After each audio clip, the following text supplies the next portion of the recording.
կարևոր է, քան մյուսը։ Պարոն Ազենյան, երկու հարցի խնդրեմ անդրադառնալ։ Նախ դուք ասացիք, որ սուտ բականային ընդդիմում, որ ձեր առաջարկով ընդհանրապես զորամասի դրամով պետք է խոսակցությունն Քիշինի, եւ լավ չփիսեցին ձեր խոսքում ասացիք, թե խնդրեմ նորից հստակ ասել, թե ձեր առաջարկով քանի դրամով պետք է իջնի հոսանքի սակագինը եւ ինչով է սխալ իրենց հաշվարկը, եւ եթե նոյեմբերի մինչև 18-ը պետք է նիստը լինի ՀՑԿ-ի, հուսանք բաց կլինի եւ որոշ մեկը կգտնվեն այս պայմանը կստեղծեն, այդպես ունենք ստացել։ Եթե ՀՑԿ-ն որոշի, որ պետք է զրկի հեցին լիցենզիայից, վերջո որն է լինելու ձեր քայլերը եւ ինչ է դրանից սպասում։ Եվ տեղեկություն են ասել, որ Մանուս Պետրոսյան Ֆրանսիո ամեն դեպքում կհեռանա եւ դեպի վերադառնալը, չգիտեմ, դով կդառնա կառավարչին տրամեցից չափվել եւ տասում հեցի։ Առաջինը 0.2 դրամի հետ կապված ես ասեցի 3.6 միլիարդը, այս պայն 1.6 միլիարդը մոտավորապես բնակչությունը հոկտեմբերի 1-ի դրությամբ, եթե հանում ենք 3 ամիս, մոտավորապես 1.2 միլիարդի կարգի է եղել այդ ժամանակ, երբ որ մենք ասել ենք սակագին իջացրեք, այսինքն ավելացված գումարը բաժանել 1.2 միլիարդ ծախսի վրա, անում է 3 դրամ։ Պատկերացիք, то есть տարվա կեսը փաստացի, տարվա կեսին այսքան շահույթ ես ունեցել եւ ունեցել ես այսքան կիլովատ բնակության ծախս։ Դա նշանակում է նա բաժանել նրան։ Իրենք վերցրել են տարվա մոտավորապես 5.6 միլիարդ են բաժանել ամբողջ բնակության, ամբողջ մեր ոչ միայն բնակության, ամբողջի ծախսը, որի արդյունքում ստացել են իրենց ասած 0.5-ից ավել անում միանշանակ, որից հանել են այն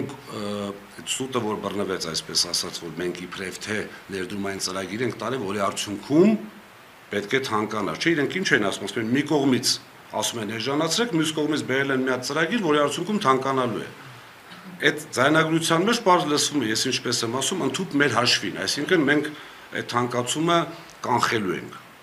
Հիմա այդ պարագայում արդեն 0.3-ն էլ եթե գումարվում է, իրանց ասած 0.2 դրամ ուղղակի սուտ է։ Ինչքան է դա։ Դե ասեցի, մոտավորապես 3 դրամ ամբողջ բնակության համար։ Հիմա արդեն հաշվի առնելով, որ 3.6 միլիարդը դարձել է 7.2 միլիարդ, իսկ բնակության ծախսը 1.6 միլիարդ, այդ դեպքում 7.2 միլիարդը պետք է բաժանել 1.6 միլիարդ։ Հիմա իրանք ուզում են տեղեկությունները շատան, որ պահեն, պոպուլիստական քայլ անեն։ Իհարկե, ինչ որ արել են անցած տարի։ Գազի, ես մի առիթով ասել եմ, գազի Գազպրոմ Արմենիան դոլար դրամ ժամանակին պայմանագրի կնքման արդյունքում դոլար դրամի տարբերության արդյունքում մոտավորապես 20 միլիարդ դրամ փող ուներ։ Հիմա հարցրեք, որ հանդիպեք, ասեք ուր է 20 միլիարդը։ Ինչի այդ 20 միլիարդից գումարը բերեցիք, որպեսզի 25 թվականի փետրվարի 1-ին զսպեք սակագնի աճը։ Եվ մյուս գումարն ինչ եք անելու։ Ես համոզված եմ, որ ընտրություններից առաջ հաշվի առնելով, որ բոլոր մեթոդների դիմելու են, բոլոր, որ իհարկե կարող կարճաժամկետ լինի իրենց համար։ Դիմելու են, որպեսզի բերեն այդ գազից, տեղից, որտեղից ուզում ա լինի, ինչքան գումար ուզում ավելացած լինի, բերեն սակագինի իջացնեն, ասեն, տեսեք, մեր կառավարիչն եկավ, սակագինի իջավ, ընտրեք մեզ։ Իսկ Հեցի լիցենզիայի զրկելու մասով դուք եք, չէ, երևի հարցում, ոնց որ դուք եք հարցում արել նիստի դահլիճի հետ կապված։ Ճիշտ ասած, այդ ինֆորմացիան մենք էլ ունենք, որ ինչ որ փոքր դահլիճում են ուզում անել, չենք ուզում ուղղակի հրապարակել, սպասելով տեսնենք ինչ կլինի։ Ես անցյալ անգամ առաջարկեցի, եթե դահլիճի խնդիր ունեն, մենք պատրաստ ենք մեծ դահլիճ տրամադրել, որովհետև չեմ ուզում 100% ասել, բայց իմ ինֆորմացիայով քաղաքացիներ իրավունք ունեն լինել այդ նիստին։ Այսինքն բոլոր շահագրգիռ կողմեր, այնտեղ հանձնաժողովում հավատարմագրված ՀԿ-ներ կան, որը էլի զրոյացրեցին, այսինքն 4 ՀԿ, եթե չեմ սխալվում, տարեկան բյուջեից գումար են ստանում, հավատարմագրվում են սպառողների պաշտպանություն, կոնկրետ էներգետիկայի մասով։ Հիմա եթե կառավարությունը դա նախաձեռնեց, նշանակում է ՀԿ-ները չէին աշխատում։ ՀԿ-ները մեր հետ բազմաթիվ անգամ աշխատել են, բոլոր հարցերը փորձել են լուծել։ Այսինքն այդ նիստը պետք է լինի բաց, ընդլայնված եւ առանց ժամանակի սահմանափակման։ Մեր պահանջը դա է։ Ես էլ ձեզ եմ վստահում, հաշվի առնելով ձեր ճնշումը եւ ունակությունները, կարծում եմ այո կանեն, թե չէ չեն անում, իմ կարծիքով։ Ինչ վերաբերում է լիցենզիայից զրկելուց հետո կառավարչին, լիցենզիայից զրկելուց հետո այնտեղ 3 ամսյա ժամկետ կա բանակցություններ սեփականատիրոջի հետ, որի ժամանակ հանձնաժողովի նախագահ իրավունք ունի կառավարիչ նշանակելու, անգամ նույնին վերանշանակելու։ Ես անցած անգամ հայտարարեցի, որ իրեն շատ լավ է զգում կառավարիչը իր հանուն Հայաստանի Հանրապետության 6 թե 7 անգամ ավելի աշխատավարձ է ստանում եւ շատ հարմարավետ է զգում, բայց երկրորդ սցենարը իմ չէ, սեփական Կարապետյան, հա։ Ես միշտ մի անգամ հարցրեցի։